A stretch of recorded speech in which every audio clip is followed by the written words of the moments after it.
မြန်စားငချင်းပေါင်းပြုတ်လုံနီအိမ်မကလေးတွေငါးတိတ်မစားလို့စိတ်ညစ်နေပြီလားခါဆိုရင်တော့ဒီနီလန်းလေးအတိုင်းလှုပ်ကြွေးကြည့်ပါ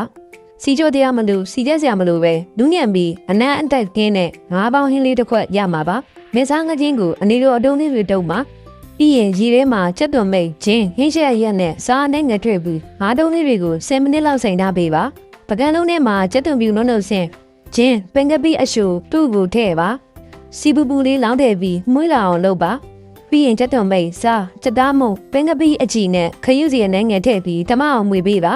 ဘာတုံးတွေကိုပြည့်စစ်ပြီးခုနကဆက်ထားတဲ့စိုးတွေနဲ့15မိနစ်လောက်နေထားပါပြီးရင်ပကံထဲမှာအစီကြီးလေးစီပြီးပုတ်ပတ်စုနေတဲ့ဘောင်းဦးထဲမှာ10မိနစ်ခန့်ပေါင်းပေးပါ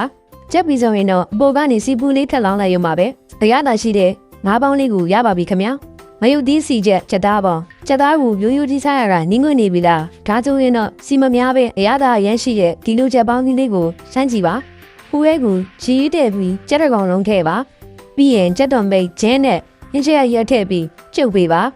အိုးဖုံးအုပ်ပြီးမိရလဲနဲ့မိနစ်20လောက်ပြုတ်ပြီးရင်ချက်ပြီးဆိုရင်တော့ချက်သားကိုဆဲယူပြီးအနေရောတုံးလေးတွေတုံးတာပါအကန်လုံးထဲမှာချက်ပြုတ်ရည်နဲ့စွန်းပင်ကပိရည်စွန်းအင်ခတ်မုံတကြားခရုစီနဲ့မယုတ်ကောင်းမုံတို့ကိုရောမွေတာပါဒေဟူးထဲမှာစီပူလာရင်မယုတ်တိကျမယုတ်ကောင်းစီချက်သွန်ပြူနှုတ်ဆင်းနဲ့နမ်းပြူကိုထည့်ပြီးမွေးလာအောင်ကြော်ပါပြီးရင်ခုနကဆက်ထားတဲ့စိုးရည်ကိုလောင်းထည့်ပြီးစက္ကန့်30လောက်စူအောင်ထားပေးပါ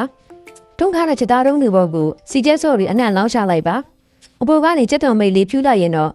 အရန်ရတာရှိပြီးအနံ့ရတာနဲ့ပြည့်စုံတဲ့ချက်ပေါင်းလေးရပါပြီခင်ဗျာအရသာဒူးကြတဲ့ဘဲသားဟင်းဘဲသားကိုပုံစံတစ်မျိုးလေးနဲ့အရသာရှိရှက်ထားခြင်းသူတွေအတွက်ဘီယာနဲ့ရှက်ထားတဲ့ဘဲသားဟင်းပြုလုပ်နည်းလေးပါဘဲသားကိုအနေတော်တုံးလေးတွေတုံးပြီးဒဲဦးထဲမှာအရင်ကြော်ပြီးပါ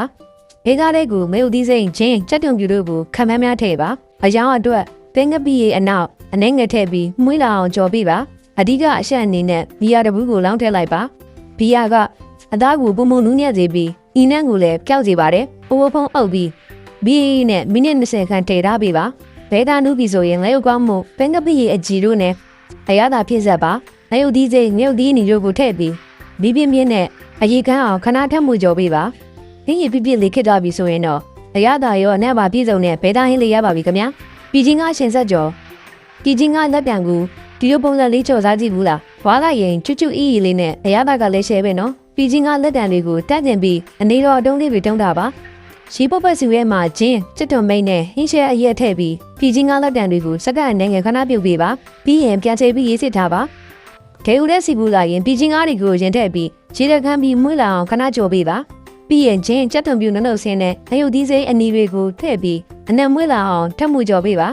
အရသာအတွက်စားပင်ကပိရဲ့အကြည်ခရုစီချက်သားမုံနဲ့ဇီယာမုံတို့ကိုထည့်ပါချက်သွန်မိတ်ထည့်ပြီးမိပြင်းပြင်းနဲ့ခဏလေးထပ်မှုကြော်လိုက်ရင်တော့ဒီချင်းကားချက်တဲ့ကြော်လေးကိုရပါပြီခင်ဗျာနေ့စဉ်ရှက်ပြုတ်နီးဗီဒီယိုလေးတွေကိုတင်ပေးထားမှာဖြစ်လို့ဖေးလေးကို follow လုပ်ပေးကြရပါအောင်ခင်ဗျာ